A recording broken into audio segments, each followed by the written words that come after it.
Can you please introduce yourself? I'm Marni Axelrad. I'm a pediatric psychologist and clinic chief of the psychology service at Texas Children's Hospital. How do you talk to your kids about something like this?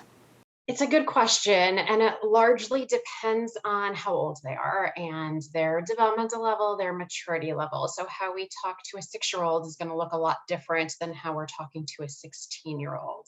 So with younger children, we want to give really limited information. In fact, if there's any chance that they don't know, that they're not going to see images, that their teachers aren't going to be talking about it at school, it's completely okay to shield young children from this information, as it's really hard for them to process it, to understand probabilities, to understand that they are safe. And so with young children, if there's a way to shield them, do so. If there's not a way to shield them, they walked into the room when the news was on, they've learned how to read and they saw the pop up on your phone, teachers have talked about it, they've heard peers talking about it, then the best approach is the most simple approach. So yes, something terrible happens today, it's a tragedy. What questions do you have? So rather than giving a ton of information, asking children, what do you know? And what questions do you have about that, and how are you feeling? And really, again, limiting any images that they might see that might be on the news.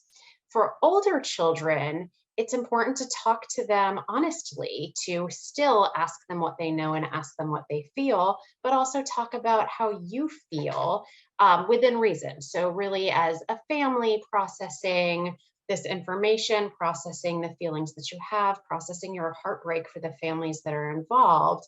But your children are also, as adults, not the place that you should be finding your support. So it's important, it's very important for adults to be getting support from the people they get support from. But if it's totally understandable, reasonable to have very strong feelings about this, but having your children really having to talk you down, or having your children having to reassure you that they're safe when they go to school, isn't what we want to see happen. If there are tears, if there's a strong emotional response while talking to your children, that's okay. You can say, yes, I'm really upset. It is upsetting to think about what happened at a place where children felt safe, at a place where parents sent children to be safe. That's okay, but then really limiting any more information with them about how upset you feel, or how sort of torn you feel about sending your children to school every day. That's information that even adolescents don't really need to have. What do you say to your children if they say, I'm afraid to go to school? It's important to validate their feelings. I hear that you're afraid. This thing happened at school, which is supposed to be just as safe as home for you. And this really scary thing happened, and I get that you're afraid. So validating their feelings, rather than saying, oh, you have nothing to be afraid of. Statistically, we know how unlikely this is. That doesn't really belong in the initial discussions. I hear that you're afraid. This really scary thing happened. And then really giving some space. Most children aren't going to say, I'm afraid to go to school and therefore I'm not. I'm going to stay home tomorrow. And if children do say that, if they say, I'm afraid to go to school, please let me stay home.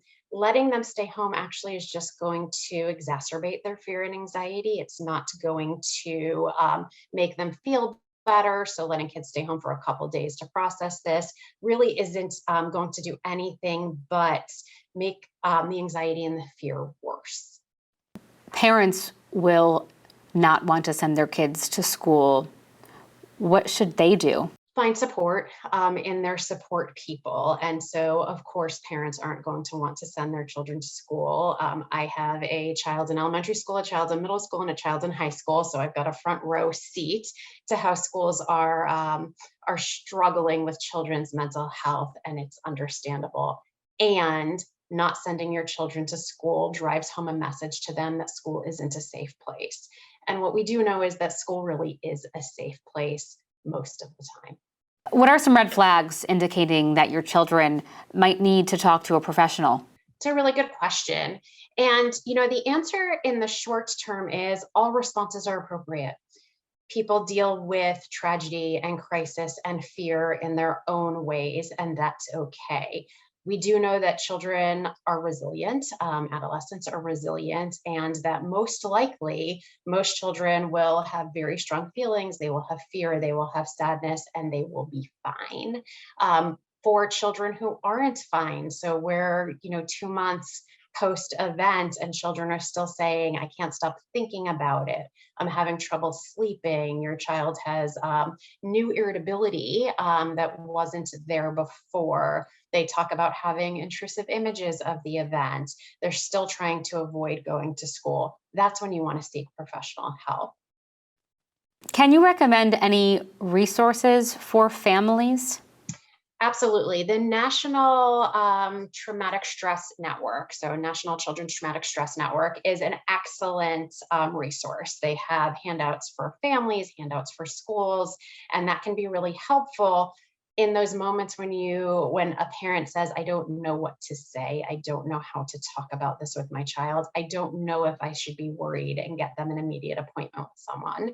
That's a really good website to look at that will tell you warning signs, will tell you how to talk to kids at various ages about traumatic events.